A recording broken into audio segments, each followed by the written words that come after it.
How's it going, everybody? Good evening. Hold on. That's much better. How's it going, everybody? I hope you're all having a wonderful evening. Hey, how are you, Hello Palma? Thank you for coming. Thank you for joining us today. So for those who are new, yeah, I know, Claire. Hi, my name is Adara. Welcome back to the L.A.I.N podcast. I am a YouTuber, writer, and VA actress. And with me, I have my lovely co-host. Proxen, I'm an artist, and yeah, there's not much to say about it. Yeah, that's a lot. Don't cut yourself short, sweetie. So today's episode, we're going to be discussing literature and the impact that it's had on us through the ages. So we're going to talk about how we started getting into books and literature and all that stuff. What kind of stuff did we read as children, and work our way up to present day. So, I have a bit of a list here. My personal history with reading, gonna start. I used to be somebody, when I was a little girl, I don't remember how old I was, but around the age of 8, I think, 8 to 10, 8, I didn't like reading. I hated books. I thought that literature was stupid. Like, I just wanted to watch TV all day, and I didn't like to read at all. But at that time, I lived in the U.S. So near my house, I lived in Beverly Hills, so not too near, but half an hour to my house, there was a library. I had to walk up a hill to get to the library, though. But because my dad wanted to, help me get used to being around books, and because a lot of children in my school read, and I needed to make my English better, like I need to perfect my English, he started taking me to the library.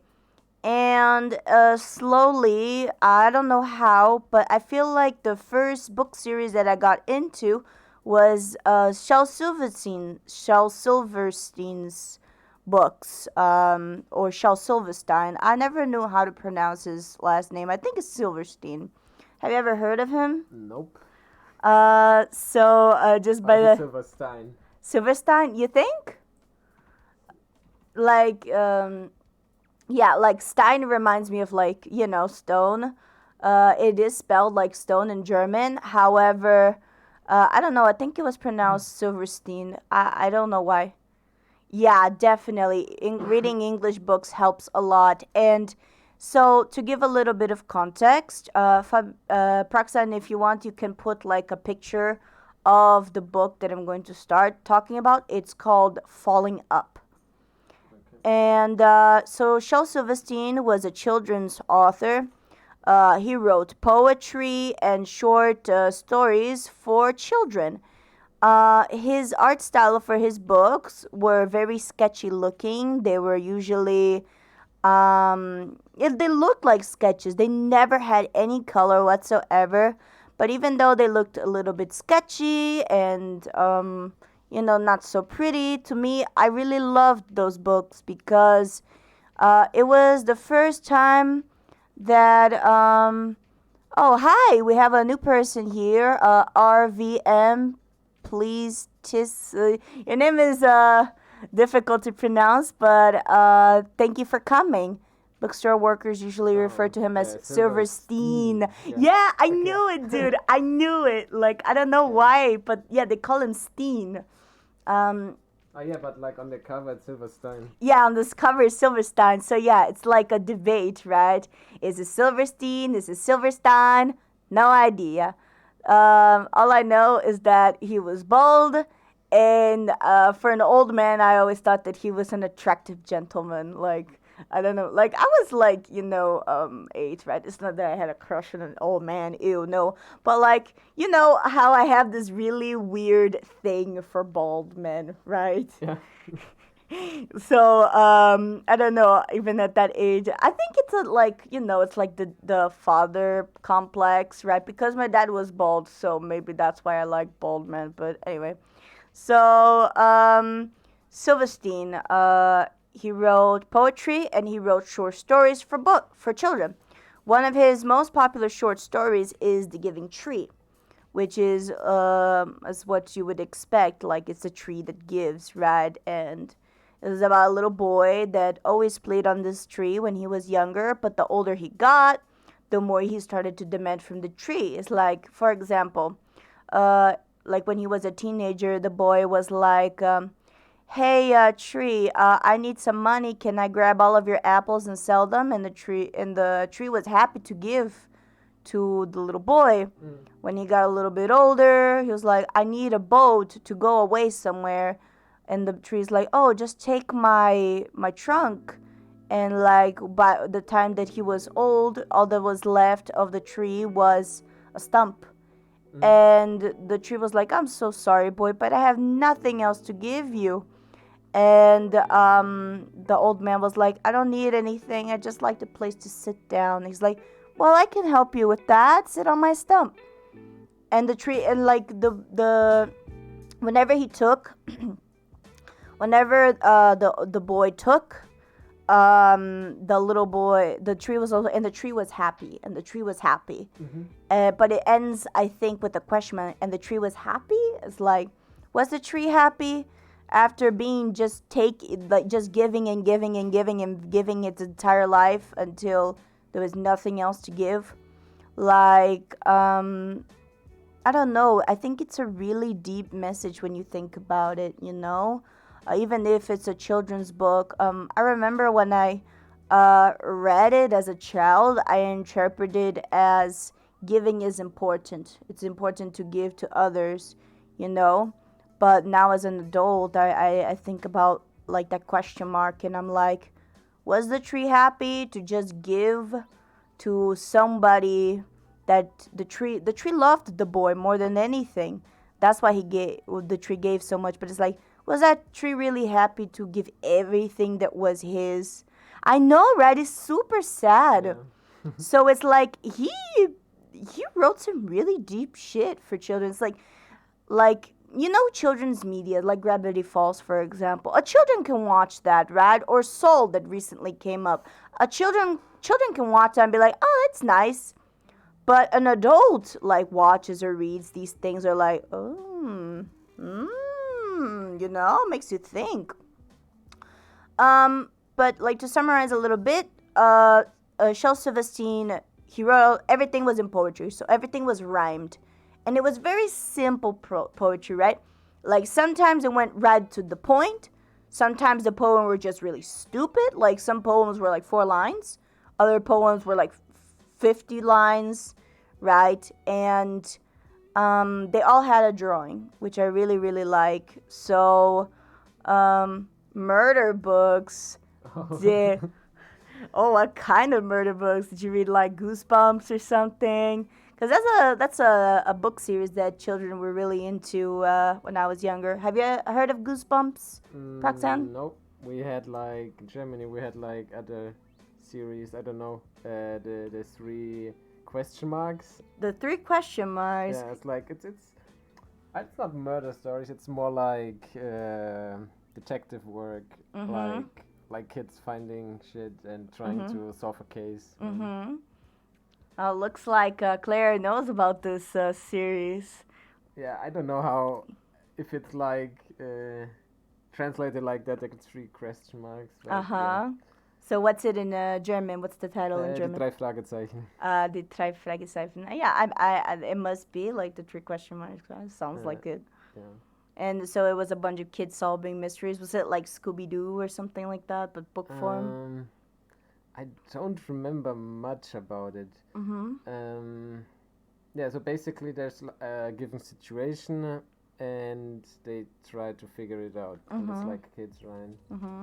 Yeah, I thought so. It has a different title in English. No, but yeah, I don't know. Like I think I read nice books when I was a child. Like, All but it right. was like more about journey and traveling. I don't know. Really? Um, I think the first series I read was like I don't remember the name though, but it was about this. It's like some fantasy stuff. Mm-hmm. Uh, it was a children's book, but it was like this normal school, this normal kid, right, going to school and stuff, Mm-hmm. and she got like a magic sword or something, Mm-hmm. and then also like an armor and something else, I don't know, and he had to do like quests in this magical world. Mm-hmm. I don't know. Mm-hmm. I liked it a lot, that book, but Mm-hmm.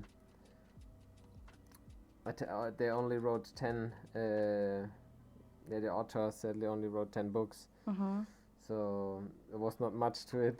But there's another one. It's I don't know if the name in English is also like it in German. It's das magische Baumhaus, Magische Baumhaus. yeah, which is the magical uh, magical treehouse. Mm-hmm. Sorry, brain fart. Do you want to show those the pictures of Oh, those books? yeah, Yeah, let's no, see. these aren't murder books, but I read absolutely everything, including my mom's. Oh, now I can't read. Oh wait, and my mom's books, and she's also a crime fiction lover. Oh, see. Oh, it looks like yeah, they definitely look like traditional children's books. So yeah, those are the books. They look very like the art style reminds me a lot of I don't know, something from like it looks like a children's book, right? But it reminds me, I don't know why I thought this, but the color pattern. Yeah, it says Baumhaus, right? Like it's because it's like a tree house, right? Yeah, But the first thing that I thought of was those Bible, Christian, Catholic books. Did you read those as a kid? yeah. Like those were amazing because it was like basically the siblings, the girl and the dude, right? And Mhm. they found this tree house in the woods, right? And it Mhm. was this magical tree house. Mhm. And every time they entered that tree house, it would spin and port them into a different area of the world or different Wow. time period. And then they would like have an adventure basically and trying to, I don't know, like solve a problem that is given Mhm. there. Mhm. And I don't know, like each book was like always a new adventure and always exciting. Oh, I see. So I really like those. Sadly, I don't think it's in English. I see. No, like maybe we can check it out later to see if it's in English. But I think it looks very very cool. But no, like but nothing. Like I think the concept of the treehouse, like transporting to any place in time or any place geographically, I find that concept like so cool. I mean, it was probably the children's imagination all along, right? Like Yeah, it's probably that, right? But still, like, cause I'm sure that it's like maintained a mystery, right? Is it inside the head of the children? um, But yeah, the land of oh, this. must What? be in English. Was it written American? I don't know. Let's see. I don't know what I really like So you about got this. a Mary Pope Osborne. Oh, Yeah, that sounds. def. That's Osborne, dude. Like that's definitely an American author. Has to be. Yeah, an American author. There we go. Yeah, she looks like a nice lady, very Uh, creative. Yeah, and it looks like an American book as well. It has that it has that art style.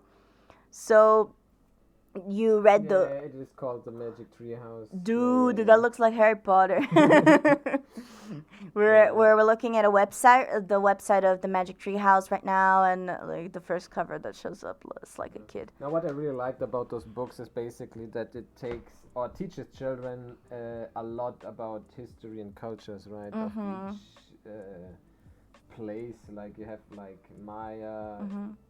kingdom, you have like Egypt, Mhm. dinosaurs, like I don't know a lot of stuff, right? Mhm. It actually reminds me of the magic, the magic school bus. Have you ever heard of that? It's I not a think book so. series. It's a cartoon for children that air in the U.S. So Maybe. it's literally that the title, yeah, the Magic School Bus. So it's these books basically, right? But instead of a treehouse, it's a school bus. Yeah, yeah, it's a school bus. Like it's the same concept though. Oh, I love that the fourth image that shows up is the video by Meat Cannon. Just quickly, Meat Cannon is like a YouTuber that makes really creepy cartoon animations, dude. Like so, watch with if you're faint of heart, proceed with caution, dude. But because that one is disturbing, but I thought it was funny. But anyway, moving on with like children's book, I thought that I should give an honorable mention as well to the what was his name? I was gonna say Shel Silverstein, but no, the Cat in the Hat author, Dr. Seuss. Yes, Dr. Seuss. Um, have you know who Dr. Seuss is, right? No. Wait, don't you know anything? Did you have any culture? No, but you know him, the author of The Cat in the Hat. You know at least The Cat in the Hat, right? Uh, uh, Let me see. Oh my god. It like you got it correctly. Oh, Yeah. yeah, I've seen the drawing. Yeah, yeah, but I know nothing about it. Oh, okay. So, you know the Grinch. We saw the Grinch this Yeah, Christmas, right? yeah. That's the author that made the Grinch. So, Dr. Seuss was a children's book author, right? And that's his art style. He also made things such as the Lorax and Horton Hears a Who, the Grinch, Green Amazing Ham, all that stuff. And him. Oh, those were my first English books. Yeah, yeah. So those books, like those were the children's books, right back in the day. Like all the kids were reading The Cat in the Hat. But I don't know why I didn't get into The Cat in the Hat. I got into Shel Silverstein instead.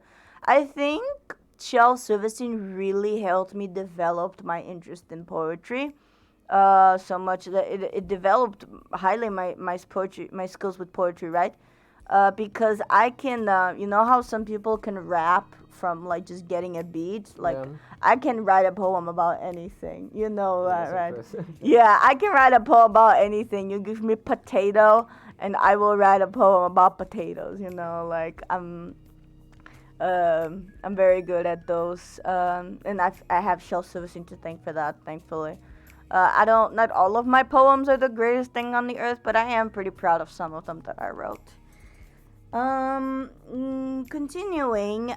So an author that also got me into literature because Shel Silverstein was like the only author that I read when I was 8, right?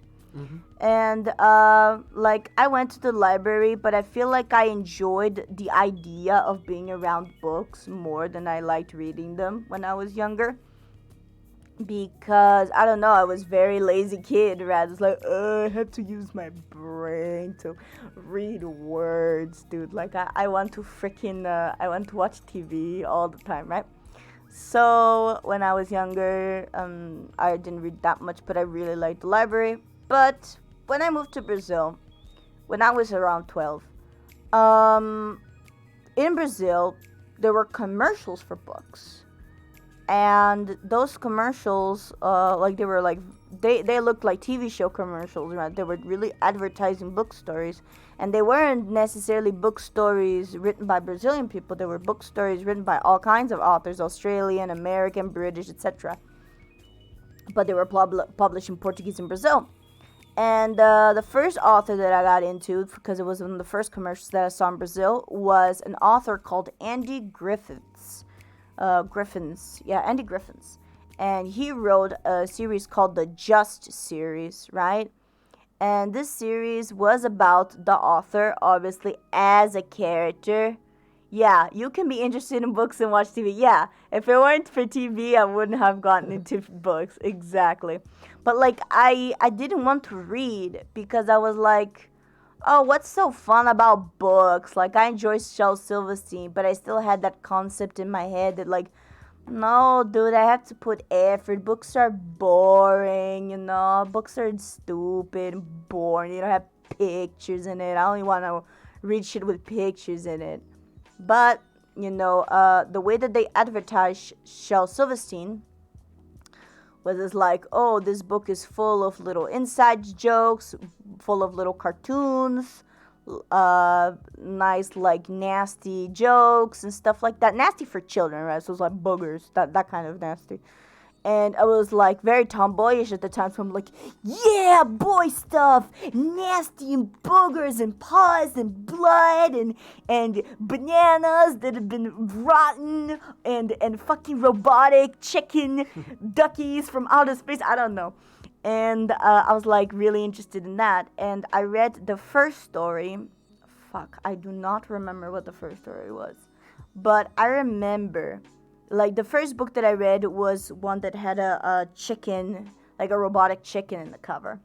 And like I just thought that was the coolest thing I've ever saw. And when I read that book, I was like, I laughed. And I've never laughed at a book before. I didn't think book could be funny, but Andy Griffin's taught me books can be funny. Yeah.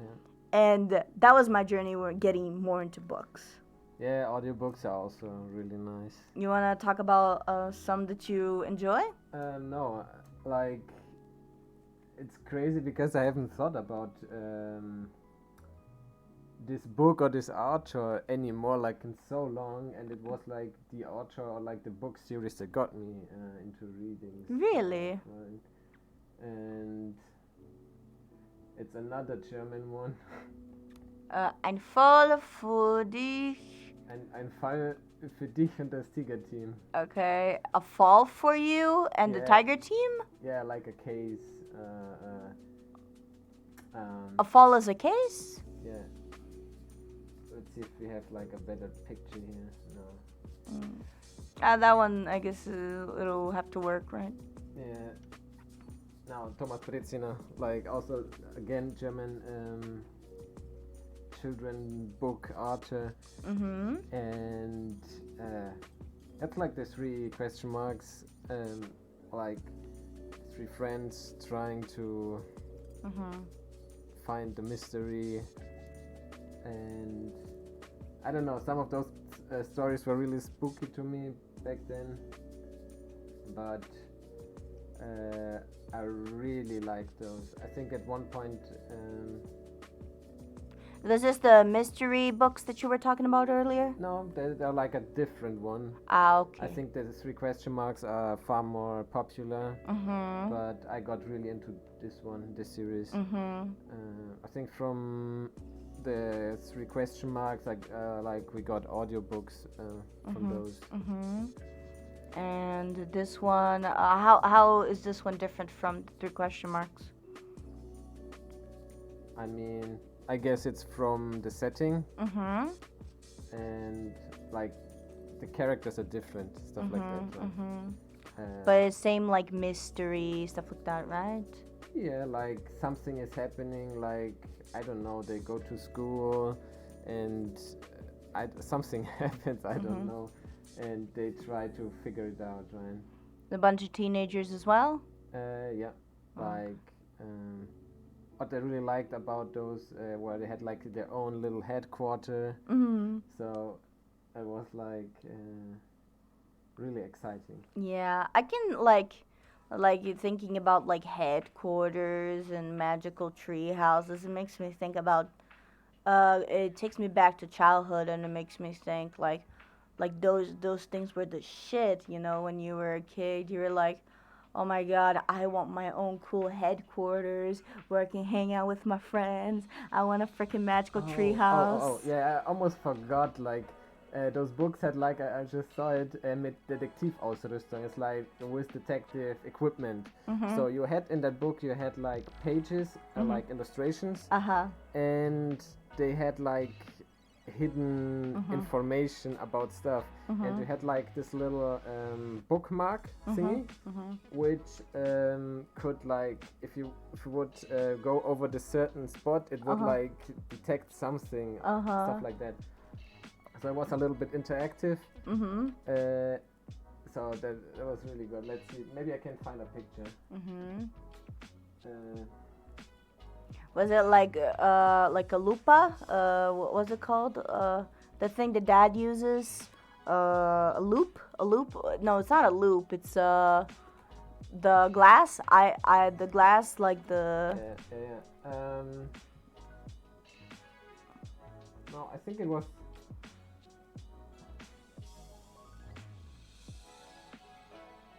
Yeah, I found it. Yes. Thank you, Claire. Magnifying glass. Yeah. No, like but basically something like that. So this is like this. I don't know what it's called. It's. Does it reveal like secret, like invisible ink or something? No, it's like lines, right? Like a lot of lines. And if you have the counterpart and you go over it, I think you saw like this illusion magics where you like have two papers with lines and you move over each other. It creates this movement or something. It's like a similar mechanic, and it would like reveal an image. Or with those, with the holes, right? The thing with the holes, you could like see, like for example, in a text, like certain letters and stuff that would be the mystery, stuff like that. So I really liked those books because of that. It was really fun. Yeah.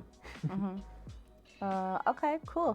Yeah, that looks really cool. That they had like a book that had interactive stuff in there. That's pretty cool. Have you ever did you ever read like any books that were more comedy centered when you were a kid? That was like a book that genuinely made you laugh. It's like. Because, like... I don't remember. You don't remember? I mean... Comics, maybe? Comics. Okay, what kind of comics? Yeah, because that counts as literature. So, what comics did you used to read that you thought were funny or enjoyable? Donald Duck. Donald Duck? Yeah, that counts. I suppose that counts. But anything else? No. I don't know what it was called here. It had like a name. Was it DuckTales? DuckTales, yeah. Was it DuckTales? I don't know. Like, was it with Scrooge McDuck? Yeah. Yeah, then it was like Duck. the whole duck bunch. Yeah, like, yeah. I think it's called Das Taschenbuch. I think Das Taschenbuch? I'm not sure. Like, cause I recall my dad reading to us was Narnia. Oh, Narnia. Did you ever read Narnia? You know, Narnia, the one with the big lion boy, the lion, the witch, and the wardrobe. Nope. No. Damn, dude. You didn't. I only saw the movie at some point, but I didn't like it. You didn't like the first movie? Nah. No, because most people like the first movie fine, but then the second and the third are like, eh. Like, I really liked the first movie when I was younger. You know, like, I feel like the character that I always liked the most when it came to, like, the original Disney mascots was Donald Duck. I think, like, you either liked Donald Duck or you liked Goofy. Nobody liked Mickey, dude. Mickey was way too perfect. He was way too much of a goody two-shoes. Like, Donald and, like, Goofy were... I think the good thing about Donald and Goofy, I think the thing that drawed people into Donald and Goofy was the fact that they were flawed. Like, Donald Duck had a speech impediment, and Goofy was, well, he was goofy. Everything about Goofy is fucking flawed, right? So, yeah, it was actually really interesting. And nobody likes Mickey, dude. Like, everyone's like, oh, fuck you, Mickey. He's too nice, dude. Mickey. No, fuck Mickey, dude. I am the company of a gigantic corporation. I like to make children happy, even though I have no personality besides being good. Yeah, that's Mickey, dude. No, but Donald was like, he had anger management issues, dude. He had character, dude. He had character development, dude. But Mickey's like, nobody likes Mickey. But you read a lot of the comics when you were growing up? Yeah, like it was called Lustiges Taschenbuch, which is like funny pocketbook. Funny pocketbook. Yeah, It yeah. was like Tiny, like a those tiny manga, right? boys. Yeah. Okay. So you thought those were funny, right? Yeah. Okay. Cool. Fair enough. To me, like Andy Griffith's, like I said, was really funny. Like look up like the Brazilian covers. Like, look up like Série Irada. Like I think as an How do you artist, write dude, you speak Portuguese. You know how to write it. Série Irada. Série Irada. Irada. There we go. Maybe a space. No, not Aida, but Irada.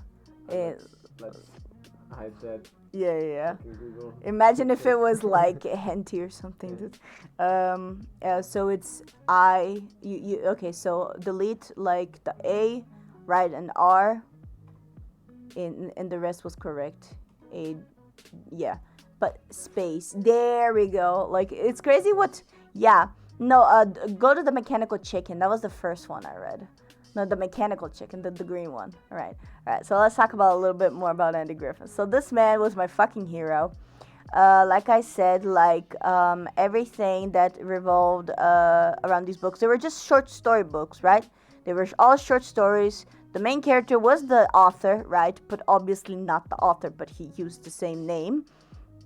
So this book series is called the Just series. If you look up like the Just series on Google and put like Andy Griffiths, you'll find this series. So this series of books were just a bunch of short story books about this boy called Andy Griffiths, who was a little shithead who was always driving people either crazy or being goofy or being disgusting or creeping kids out. So they were all crazy stories, right? For example, can you go to the snail one? So the first story of this book, if I remember correctly, is a dream that Andy has where he needs to pee really badly. And he's like in this gigantic... You don't know that he's in a dream. You only find out at the very end. So he's at a super mall, this enormous super mall, and he's trying to find a goddamn bathroom. But nobody, like everything keeps going in his way. Nobody lets him go to the bathroom. Like people are always in his way. He's like, I need to go. He once finds the bathroom and it's out of order. He's like, no.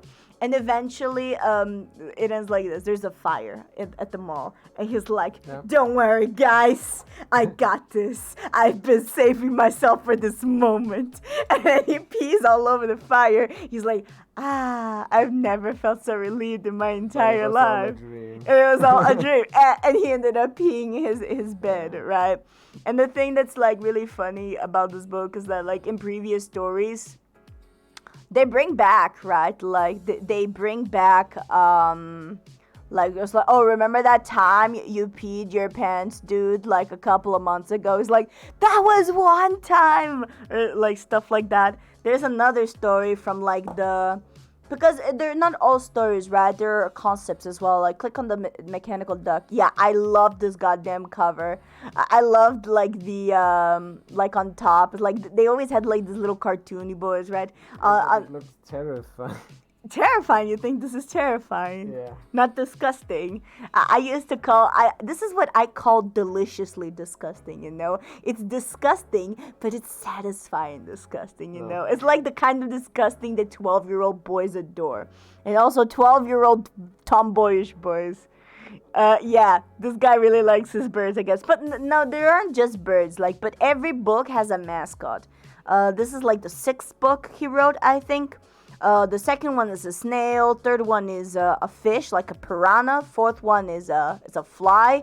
Fifth one is the zappy boy from the ocean, electrical eel. And this one is a duck, right? He goes back to the duck. And like there are more. No, there's no particular. No, okay. I'll explain the weird animals. So every page, right? So this book doesn't have big illustrations. It's purely small illustrations on the sides of the book.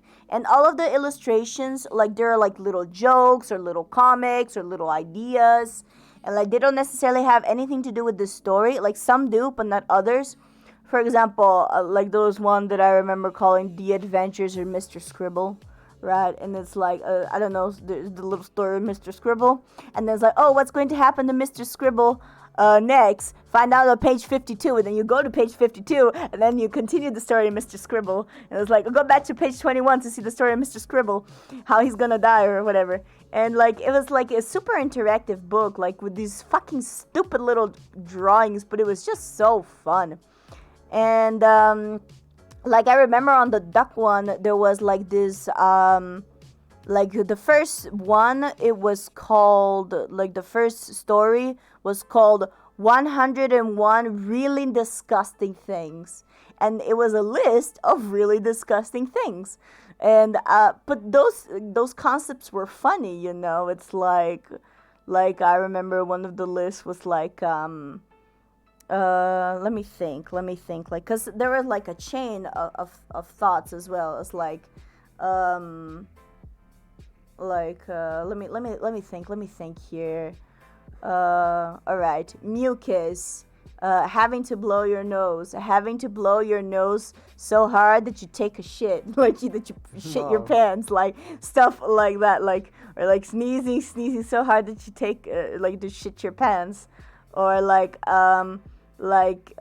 dog, right? A dog barfing, right? A dog eating its barf. A dog barfing because he ate his barf.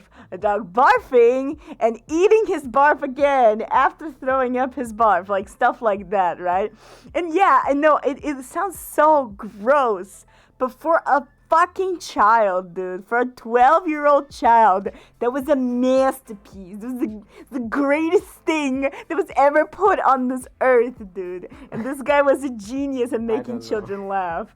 I mean, I guess everybody has their taste. Like, you find it disgusting. I thought it was Yeah. hilarious, right? Yeah, so all right, I think our viewers are disgusted by my taste. So let's go on to older like teen years. So tell me a book series that like you started to read. Like, what was the first book series that you got into that had no pictures? Um, Harry Potter. Harry Potter, yeah, fair. Yes, that's a good one. I also Yeah. put Harry Potter here, but I think I started reading Harry Potter when I was 16. Um, so when I was 16 years old, I started reading Harry Potter, Yeah. and for a year, I think, I spent a year trying to read from the first book to the last book, and I Oh, you managed. read all of them? Yeah, all of them, all No, I seven. only read the first one. F. And then I changed to audiobook. Shame. No, I'm just kidding. But like, were there audiobooks back then? No, there weren't. There were. When? Like, what year was this? I don't know, 2000s. 2000s. There were audiobooks in the 2000s. Yeah. Like, I don't remember that. Like, Those little thingies. CDs. Not CDs. The other ones that before CDs. There were audiobooks on the fucking video cassettes, or Not was video it cassettes, it's like audio cassettes. the audio cassettes? Yeah, the audio cassettes. Oh, that's interesting. Oh yeah, that's true. There were audiobooks at that time. It's just like, I don't know, like when I think about audiobooks, I just think about freaking what was the fucking name? I like think about when I listen to the word audiobook is Audible, right? And digital audiobooks, so I forget that they actually did that before. So yeah, in my case, I read all all seven books. And you know that the interesting thing about Harry Potter is that the longer you read it, the darker it gets and the more mature, because it's a book that you read while you're growing up, right? The first one is like peasant, it's like basic book. But then you read more and more and more. Like those bad boys. Oh, dude, yeah, I know that. Yeah, that's what I thought you meant. But like, you know, like this was a birthday present actually. So you see that box, like the no that one, that lower the other this one, that one, yeah, this, thank you. So that one, so I had like I had the coolest books because I got this on Amazon. It was like a it's not a box. Yeah, it's a box, right?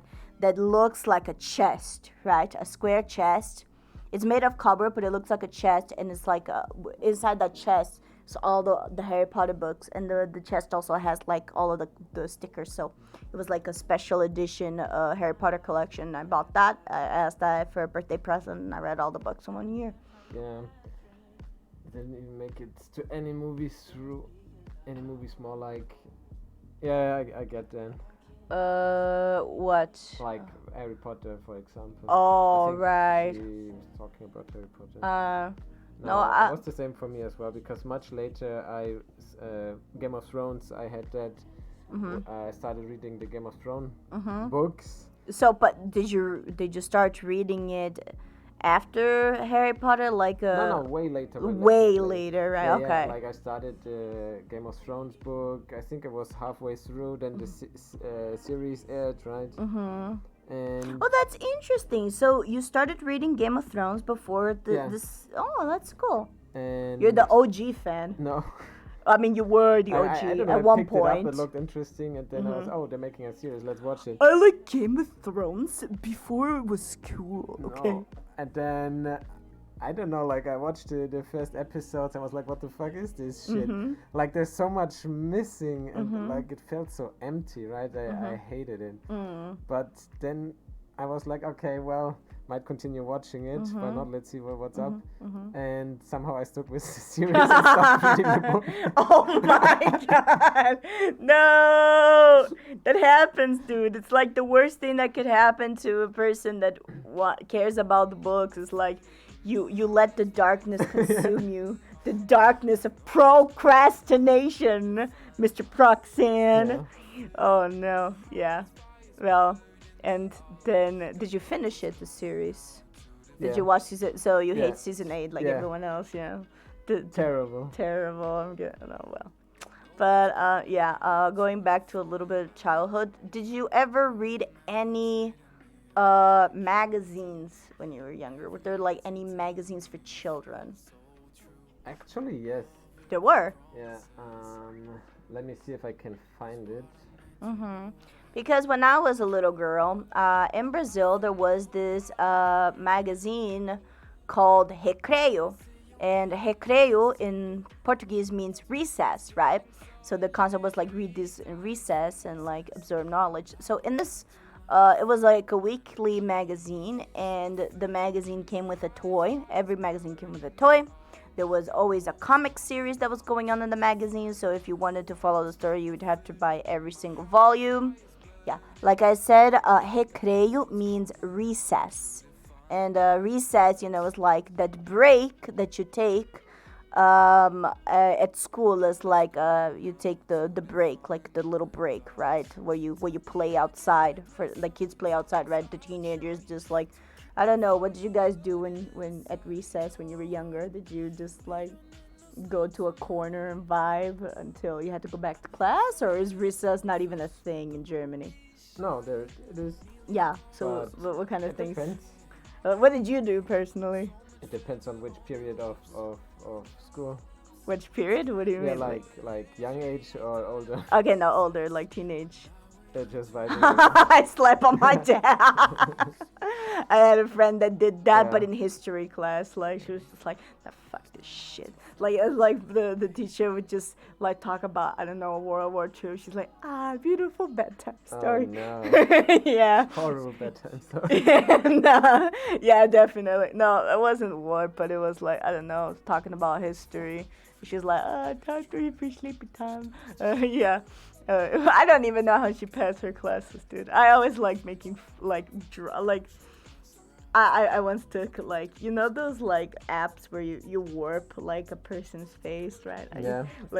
I remember like whenever she was sleeping, because she was like the kind of person, how there are people out there, they look beautiful no matter what. Yeah. They look beautiful in pictures, even if it's a surprise picture. Yeah. They look beautiful sleeping. She was that kind of girl. So I was like, okay, time to take a picture, make my friend look ugly. And I took us like there was like a warp, right, and like made her nose like super big. She's like, delete that. And I'm like, no, it's a treasure, dude. I'm keeping it forever. Anyway, going back. I'm getting sidetracked. We were talking about Recreio, right? Yeah, about magazines. Yeah. So in Recreio, it was a perfect magazine because it had the comic, it had a joke panel, it had games, it had trivia, it had poetry, it had everything a child could need, like all kinds of shit. That's a lot. Yeah, like it had everything. And it came with a fucking toy, dude. It came with a fucking toy. And the toy, like if you collected all the toys, like sometimes you could put them together and they would turn into, like, it could be like a Gundam, like robots, right? Like there was like this collection that I bought all of the toys and I turned it into Gundam basically. And it's like Gundam for children, right? Because it was easy to put together. The toys, every series, like the toys were related to the comic that you were reading at the moment, right? So, Überraschungseier. Überraschungseier, is that the how you call recess? No. But what's Überraschungseier? That's the, I think in English it's like Kinder Egg. Kinder egg. A Kinder egg. Yeah, like those chocolate eggs with yeah, exactly. But instead of chocolate, you got a magazine, and no, like it's like a surprise egg.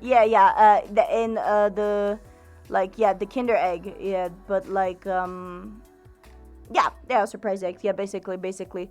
No, but instead of chocolate, you got a magazine with a lot of shit to do. It was I collected the magazine. Like there was a season where I collected the magazine, and I forgot, there was also, you could also make a book. A book, right? Because the magazine didn't just come with the magazine and the toy. It came with a page sheet, wasn't like with 8 to 10 pages. And if you collected the magazine like from a season, like the season was like 3 months or something, if you collected all the magazines, you could make a book. And I collected the season that had encyclopedia, right? And I got all of the pages, and it was an encyclopedia book, and like I just thought that was so cool, right? Yeah. So it was amazing, like magazine. So what about you? Like, yeah, I found the magazine. You did? Yeah. All right, show it. So it's like the L.A.I.N. Giolino. Oh, Giolino. I mean, okay. there's like the adult version, which is just Gio. It's like a big magazine, right? With a lot of stuff, but Giolino was for children, and it was like this shit for children. I see. I don't know, like it had a lot of nice pictures and I think easy written text. I don't know, informing you about National Geographic basically. Oh, I see. I think there were even toys, little thingamajigs attached to it sometimes. What I know is like if you got the subscription, you also got some special, like, I don't know, survival thingamajig toy. I see. But yeah. Yeah. I really like those. Did you ever get the subscription? Yeah, I did. You like, did? For a long time. And like my dad, I don't know, he forgot, like, because at one point I stopped reading them, right? And yeah, my dad forgot to cancel it. So every month I think there was like the new one and the new one and the new one. And he always forgot to change it, but like, at some point he got rid of it. Oh god. So like when you stopped reading them, like the magazine came to your door and you were like, yeah, you threw it away, or what happened? I don't know. We put it somewhere. Somewhere. Eventually we read them, but I don't know where it all goes. Yeah, it's in the. I really like those. It's in the storage room, maybe. In my case, I gave all of my magazines away, and I regret doing that. Like, like my mom's a hoarder. Like, to make the story short, like I had to clean her entire house by myself. Okay, thank you. I had to clean the entire house by myself, and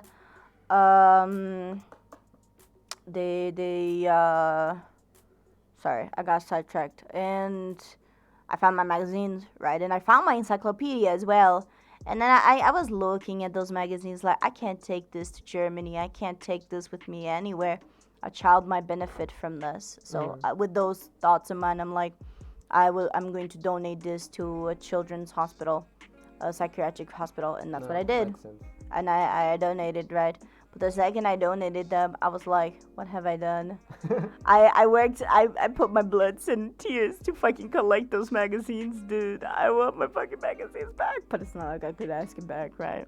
Especially my encyclopedia, which I never got to read fully. I don't remember reading it fully, like from back to back. So I don't know. I was just so sad. I am not one to easily get rid of it. Yeah, usually I'm not. Like, when I was younger, like, I kept all of my things, but because I was in this traumatic situation where my house was full of junk, I was so panicked, so I just got rid of everything, including my things, because I was trying to prove a point that you don't need these things, you have to move on with your life, right? But anyway, so another series that I read when I was younger, now you tell me another series you read at your teen years, because your teen years were the glory days, right, for you? I don't know if we're like teen years. Teen to young adults? I mean, I basically got stuck with fantasy novels. Alright, then tell me about your fantasy novels. What kind of fantasy? I don't know. I don't think it's very interesting. Go ahead. I don't care. Go ahead. This is not a place for judgment, dude. This is a place of equality. So I was like big Lord of the Rings fan. I mean, I still am. Yeah, obviously. Yeah, that's but something I haven't read the books. Yes. You are the degenerate who is the biggest Lord of the Rings fan but hasn't read the books. And it's like, why? Why have, like, back then, weren't you like, oh, I love Lord of the Rings, I'm gonna read the books? Like, didn't you ever have that thought? I don't know. What do you mean you don't know? I don't know. It never came to my mind. It was like, oh, I've seen the movies. I'm fine. Oh, so it's like, oh, I've seen the movies, I don't need to read the books, dude. Oh, God. Alright, so you read... So basically it was like from Stan Schultz, yeah. Is he a German writer, or...? I think he is a German writer. Okay. Like, it's basically the orcs. It's about orcs. That's surprisingly. Oh, wow. I thought it was about fairies, dude. Just crazy. I'm so shocked. What a plot twist, dude. So is it just like the history of orcs or something? No, it's like about this group of mercenary orcs that work for what's the English word for female sorcerer? Sorceress. Yeah, sorceress. And like they work for her as mercenaries. I don't know, they do what she tells them to do. And so basically in this story they have to collect little stars, like artifacts, right? And if you have those stars and if you throw them like a die, you can teleport to a different dimension. Right. So, and basically it starts off with that they accidentally do that, so they end up somewhere and they recognize the power of it and don't want to deliver those artifacts. And so it's like cat and mouse chase through dimensions a bit. Oh, that's interesting. Yeah, I mean, of the series, there's like the other one. I also read this one. It's like from a different author. It's so it's another orcs story, but it's a different author. I think I've read 4 books with orcs. With orcs. Jesus Christ, dude. Wait. Oh my God. I mean, I guess you have to add orcs to our comic book then, right? I mean, you know so much about them, might as well. I've read the Trolls. There's, I think, also like 4 books. Okay, the Trolls. Yeah. And what else? The Dwarves. Oh, Christ. It's also 4 books. You basically novels, okay. right? So you read the encyclopedia, basically. When you see the Sorcerer. Okay. There's another one. Oh my God. Jesus, Jesus Christ, dude. This freaking Yeah, nerd. for now it's like a lot of fantasy now. Now? Oh, Jesus Christ. I don't know. It's like basically. It's magical creature encyclopedia. Yeah, but I dude. feel like it was like everything was like this basic story Okay. in this given race, right? Uh-huh. And that's about it. Like it wasn't anything too amazing or too special or outstanding. It was like the average story. I don't know. I guess it was really nice to read and I enjoyed it. But yeah. So it was some good stuff. I see how it is. Well, I also read fantasy books, I'll have you know, Mr. Proxan. You know, this one is one of my favorite. This is my favorite series of all time. I read this series when what? Like some Monia books. I don't think so. Zamonia. Well, I've never heard of.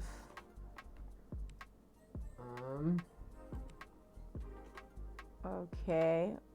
What's this? Children's book? Is it a children's book? It looks like children's book. Well, but it's like thick boys. Is it this one? They're thick books though. They're like thick boys. I mean, this one I know. No. Okay. No? Maybe the City of Dreaming books. I don't know. Well, I guess I haven't read. Yeah. I'm so sorry. But anyway, so the fantasy series that I read a lot when I was younger, this was the first series that I read before Harry Potter. This was the first series that I read without pictures. And I saw the commercial as I always did, and I was like, oh my god, I have to read this, right? And I was like, no, it's okay. I have to read this, like, but it doesn't have pictures. It doesn't have pictures. And I was scared. Like, the thing that terrified me, and I realized there and then that the reason why when I was younger I was so scared of reading was because I felt that I would never be able to finish. I don't know. I had this fear of not finishing something, right? Because I like to finish everything that I started, and I was scared of not being able to finish. But I gathered courage and I bought my first copy of Ranger's Apprentice. Alright, type it in there, mister. So Ranger's Apprentice, as you might guess, is like, you know, you read about sorcerers and stuff. So this book series is all about Rangers, right? Is like, it has more than Rangers in them, right? You also have like knights and castles, and it's like it's like a feudal area. Feudal? Yeah, feudal. Feudal. Yeah, feudal area kind of era. Book series. There are a lot of books about the series, and I mean a lot. There is the main series. There are the sequels, the prequels, the childhood fan fiction. There is everything. So much content. And it was about this kingdom called L.A.I.N and this ranger, who's the main character of the book, called Will. So Will doesn't start off as a ranger. He starts off as an orphan. And then eventually, like, he wanted to be a knight originally when he was 15. But the knight at the castle didn't want him. So he got sad boy. But then not his father, sorry. The ranger, the main ranger of the castle, like, was like, I will take this boy. I will take the boy. And I'll turn him into a ranger. And like, in this book, like, the rumors about the rangers are that there are these dark wizards, these dark fantasy wizards, because, like, they can disappear and they can kill without anybody seeing, or, like, they're very good at turning invisible. But the thing is, it's not that they can use magic. It's just that they're very good at camouflaging themselves with their environment, and they're very good at not calling attention to themselves. It's like it's all in the cape. Like, I remember, like, being really edgy when I was younger. Oh, that's good that you read it. I'm very glad to hear that. I remember you remember that really stupid old meme that was like, keep calm and blank? Yeah. So I was like, I saw once, like, keep calm and trust the cloak. Because, like, that's a quote from the book. It's like, that's the thing. It's like, there's always, like, when in doubt, trust the cloak, right? Because the cloak is supposed to protect you because it's supposed to like hide you from your environment so Yeah. nobody sees you, right? Because like the rangers, they made for good thieves, they made for good hunters, they made for good spies, right? So and it was just Will and him growing up. Um, like there was this villain, right? This evil man in the first two um, books, and I thought he was going to be the Voldemort of the series, but he ended up not being the Voldemort of the series. Like he just ended up being like the first arc, basically, and then it moved on to something else, and it kept growing and expanding. And I just love um, Ranger's Apprentice so much, and it makes me sad to say that I didn't even finish the main series. I read up until book 9 because that's when I moved back to Brazil. There was the books 10 to 12 weren't out yet. At least they weren't translated. So by the time I got back to Brazil, I was already 20 years old. No, I was 20 years old, and there weren't even libraries there. And like where I lived, I lived in the middle of fucking nowhere for a long time. So I couldn't even buy the books. I couldn't even fucking buy the books. And when I moved to the capital, I was 22, 22. Was it 22? Yes. Fuck. Oh no. 23. Right? Yes, 23. No, it's like, how old am I, Fabi? I mean, Proctor, how old am I? Anyway, so I was 22 when I moved to the capital, and by then I'm like, dude, I'm too busy with other things, so I didn't have time to read the last 3 books, unfortunately. Like I remember yeah, I'm not gonna say anything because spoilers, but yeah, I remember like the 9th book. I think Halt is in Danger is called. Oh, I know about the pains of lacking book translation. I just ended up reading the last one in English. Oof. Yeah, I feel. But I couldn't even, like, the worst thing is, like, I couldn't even get the books in English because I was living in Bolivia, Yeah, right? but I'm stuck with the Portuguese one, and I'm Uh, still at the first one. yeah, I actually gave Proxan for his I guess a present for the first time that we met. I gave him a copy of Ranger's Apprentice because I told him that this book was my life, this was my childhood, and I loved it a lot. But like I gave him the Portuguese copy because I wanted him to read it in Portuguese because he needed to practice his Portuguese. But It's so difficult, dude. yeah, but like a person with dyslexia also has a hard time reading, even if there's in their That's native. true. Yeah, but they still manage. Like I'm seeing this series for anyone that loves Harry Potter out there. There is this YouTube channel called The Fanily slash The Fangirl. She started this book series called There I Read It, and she has dyslexia, so she rarely reads. But she's reading the Harry Potter series chapter by chapter, book by book. She's already on book 2, and like she's like really, it's hard, very hard, but she's reading because she's wanting to read. So you have no excuses, Mister. You can read I at have least. so many other books to read. Then read, dude. You have to go back to reading. Reading is important. It's very important to read, especially for writing. You have to make stories. You have to read. But anyways, moving on. Let's go to book series or books that we read but we hated, like maybe that we had to read for school, that we just hated, or a book series that concluded like shit. Like what's one? Yeah, Anne Frank. Oh, Anne Frank. Oh yeah, I actually read Anne Frank as well. So what are your thoughts on Anne Frank? Well, at the time, I hated it Mm-hmm.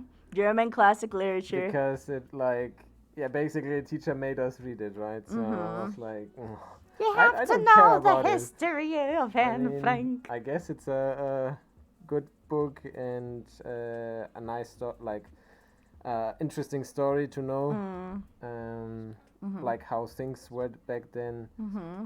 and yeah, I appreciate that I read it, Mm-hmm. but I would have never read it on my own. Yeah. No, I actually read it on my own, dude. Oh no. Yeah, no, like I enjoyed it to some extent, right? Just like I was, because it was one of those books that I'm like, I need culture, dude. I need to read this book. I need to be cultured, right? So that's why I picked it up. I bought a copy. It's like a pocketbook. I bought a pocketbook and I read it, and I'm like, the thing about Anne Frank is that when I started reading Anne Frank, I thought that I was going to get this wholesome girl who was all about sunshine and daisies. But I got this fucking snobby, bratty, attitude-filled, hormone-filled girl, dude. Like, she has, like, Anne Frank has some sass to her, dude. She was so sarcastic and mean-spirited. She was a fucking Slytherin, dude. Like, and like I didn't expect that at all. So like when I realized her personality, I was like the Pikachu meme was like, oh, okay. I guess that's what I'm going with. But I did like you said, it's a piece of history, and I liked Yeah. like seeing how it was. Like I remember reading chapters of like, oh, we're having potatoes for dinner. It's like potatoes again. I'm dying. I don't want to eat potatoes again for the love of God. And they weren't even good potatoes. They were like poopy potatoes, and they had nothing else to eat. I was like, I just want to eat something else, and I felt bad, right?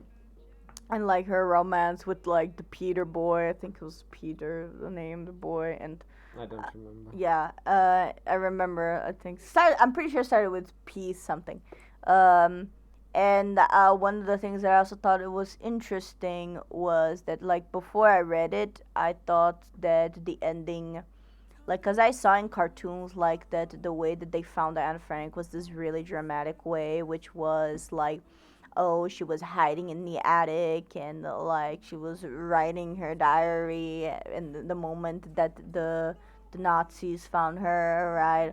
She was in the middle of writing her diary, and I thought that it would have ended abruptly or something like that, but no, like they found her, like, I don't even remember, but it was nothing like that. It was nothing like dramatic. They just found her and they took her and her sister to a concentration camp, and yeah, they died, and that's about it. It's like it was really like flat and like anticlimactic, right? But that's life. It's anticlimactic. Sad. It is, and it's sad. But yeah, like I didn't love it, but I didn't think it was bad. I didn't hate it either. Did you hate it? Yeah, because they made us read it. Right. So like you're the like, don't tell me what to do, dude. Like I mean, it was in school. yeah, but did you hate every book that they made you read in school? No. Okay. What's one that you liked? I mean, I think they made us read other books as well, but I forgot about those. Oh, so you only remember Anne Frank. I see. No, I mean, the one I really liked was Faust. Oh, yeah, Faust. Faust, like from the. Goethe. Right, the Faust. Oh no, yeah, Faust, as in like the guy that made the pact with the devil, right? Yeah. All right. So can you tell us a little bit more about that? Because it's a classic. Yeah, it's a classic. I think we haven't finished. I think we read the first part. We haven't finished it. The thing with the story is that it's like written very difficult. Like it's like this, I don't know, old as German, and it's like rhymed, right? And like using terms like you have no idea from like what does it mean? You have to Google it, right? What could it mean?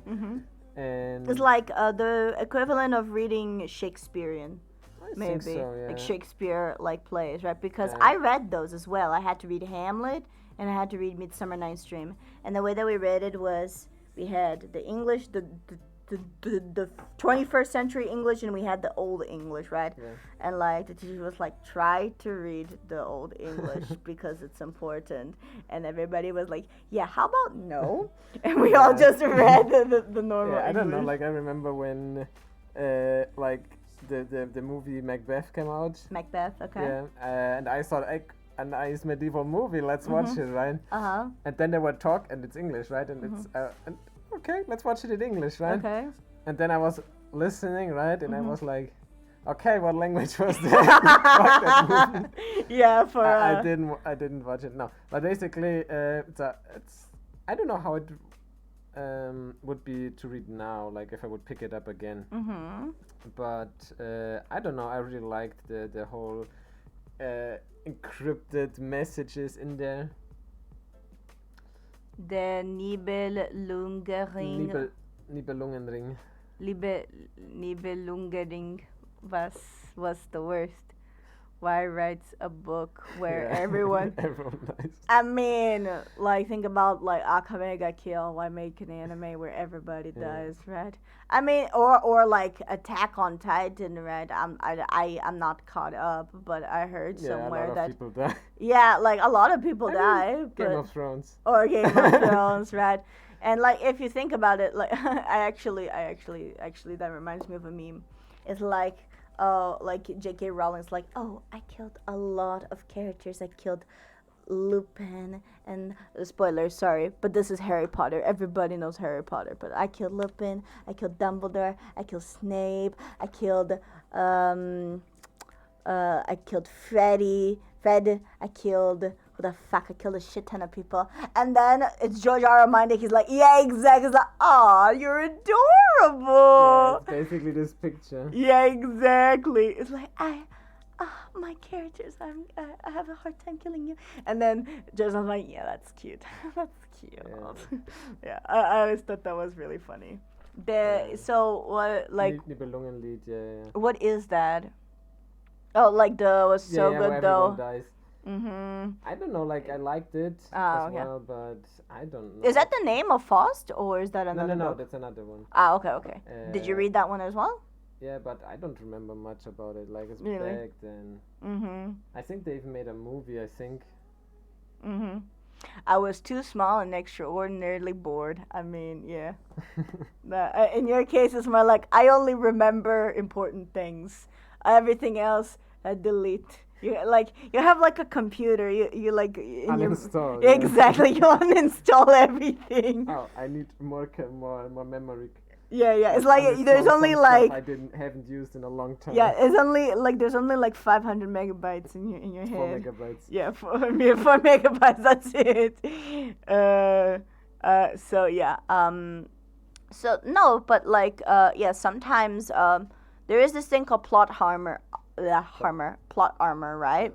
Which means like a character doesn't die because they can't, because they're like a main character, right? So they can't die.